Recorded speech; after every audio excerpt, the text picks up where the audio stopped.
Thank you and welcome back to the second segment of the show for today. The guest is Dr. LMadu2, the editor of the Pan-African Journal and a professor of international law.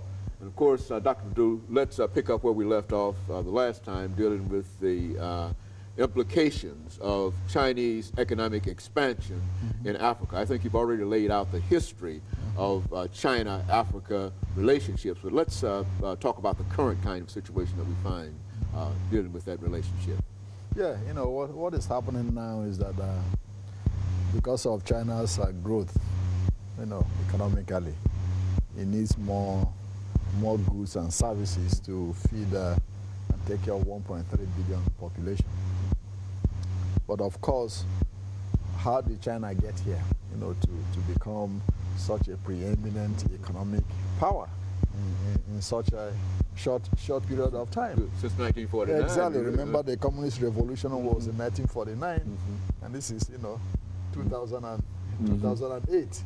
What happened was that, you know, when the communists came to power, Mao Zedong believed in a theory called politics first. Deng Xiaoping, who was the Secretary General of the Chinese Communist Party, you know, believed in economics first. And both of them didn't see eye to eye. So that was the reason for the Cultural Revolution in China in the 1960s. Mao Zedong wanted to eliminate all opposition, those who believed in economic, you know, economic development first. He believed in political independence and development first, economics second.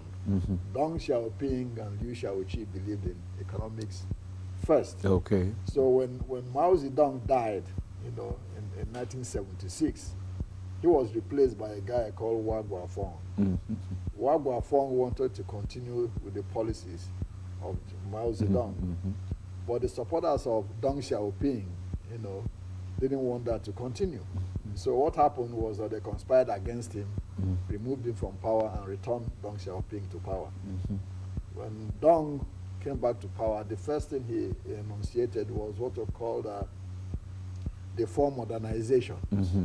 Modernizing economy, you know, agriculture, science and technology, the military, and all that. That's what gave China its economic leap forward. This was in about 1978 when he articulated his policy of modernization. You know, because Deng Xiaoping understands that a country cannot develop unless the agricultural sector is developed, because you have to have agricultural products to, you know, feed the people. Exactly, feed the people and feed the industries. That's why slaves came to the United States and others to build agriculture for industrial takeoff. So Deng emphasized these things. And moreover, he intermarried capitalism with communism. Okay, yeah. He said, hey, you know, we can develop, people can make money as far as they don't challenge the primacy of the Communist Party. Okay? One country, two systems. He did with Hong Kong, the same way with Hong Kong. Okay. Hey, no problem, let people in Hong Kong make all the money they want. As long as they don't challenge, they're good. Okay? That's what the Russians would have done. That's why people in Russia were mad about Gorbachev not having done the same thing. Okay? So that's what brought China where it is now. Today in Africa, we have about 1 million Chinese working in Africa. Almost 1 million Chinese in Africa. Building roads in Kenya. Building hydropower stations in Ghana. Mobile phones. Building mobile phones in Ethiopia. 45% of the offshore oil reserves in Nigeria are owned by Chinese. There are about 50,000 Chinese in Nigeria alone.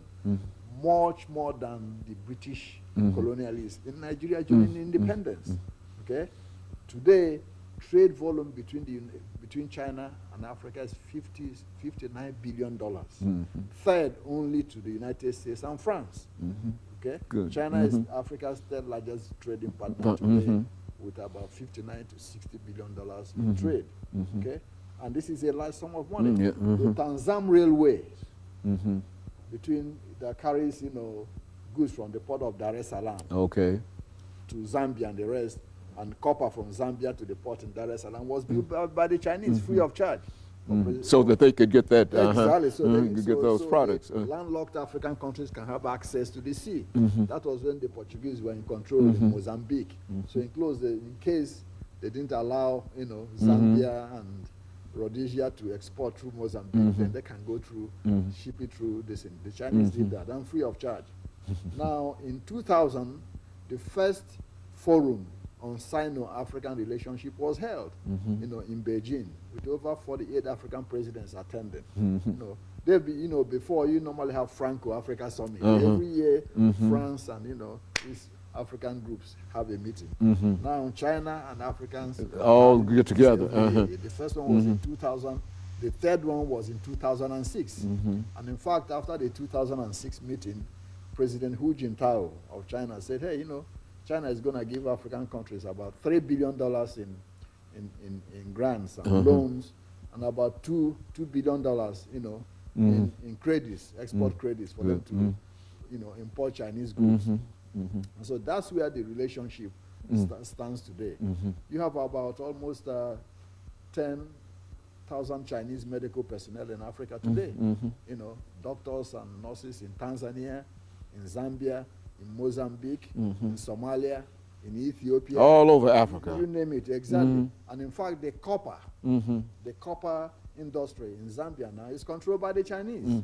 Yeah, after it collapsed, the Chinese came in to resuscitate it. So they run the copper basin now in Zambia. My goodness. Yeah.